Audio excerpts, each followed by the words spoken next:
Hey, what's up guys? I recently picked up a new device that combines a full-featured multimeter, a 100 MHz oscilloscope, and a signal generator that covers a wide range of frequencies. In my opinion, it's a great option for field technicians or anyone who wants a compact, minimal setup. I've been using UNI-T tools for years. They've always been solid and reliable. This multimeter has been with me for over 8 years. It has tons of features, Bluetooth, and the only thing it's ever lacked is an oscilloscope. I do have a dedicated scope, but I've never used most of its advanced features. So this device easily covers everything I need for repair and diagnostics.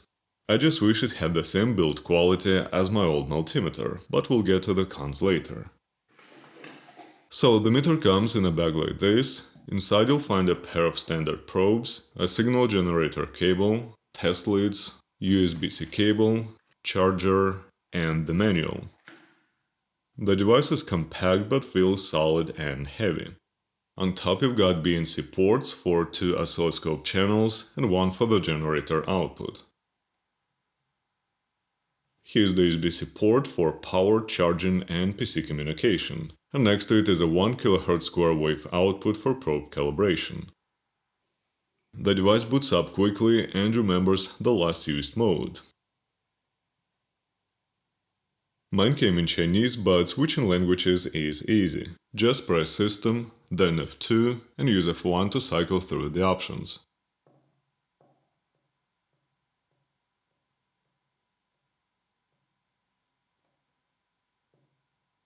You can also adjust the screen backlight duration and brightness here. As you can see, the display is pretty bright. The mode button lets you cycle between the multimeter, signal generator, and oscilloscope modes. The multimeter handles AC and DC voltage and current.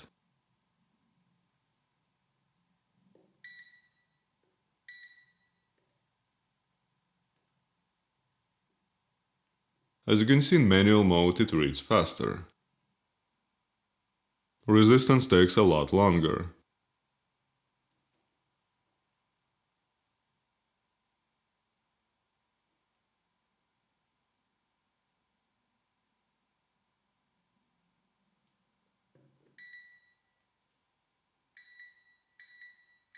Continuity test gives an instant beep.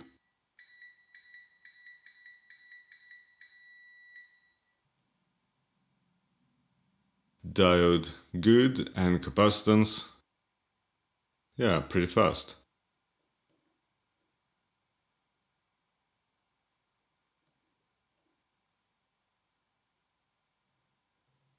Next we have the signal generator with a whole bunch of waveforms, starting from 0.1 Hz and up to 30 MHz.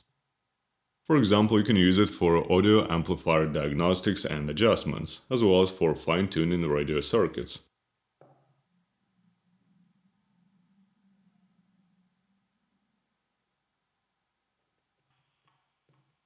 I can even pick up its signal on medium and shortwave bands. If you switch to the oscilloscope while the generator is active, it keeps running with the selected waveform, so you can use it to play around and test the scope. Let's turn off the second channel, press Auto, and here's the waveform from the generator. If you don't see the frequency on the screen, press this button, then F4 and turn the counter on. Now it shows 1 MHz. Now let's try the test generator. Here's the 1 kHz square wave. It's a bit overcompensated, so we need to adjust the trim cap to get clean square edges, like this. This oscilloscope doesn't have the advanced features you'd find on a dedicated unit, but for a compact device you get all the essential functions and adjustments you'd ever need, including waveform saving.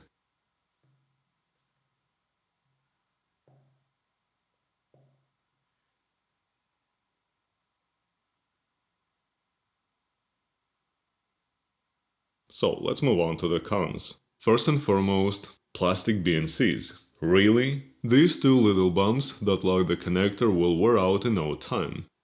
Second, it's kind of slow.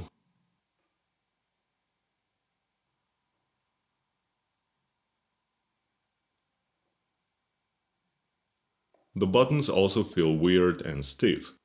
The kickstand looks cheap and flimsy, especially compared to this one, which even has rubber feet. But anyway, I'm gonna give it a try for now and see how it goes.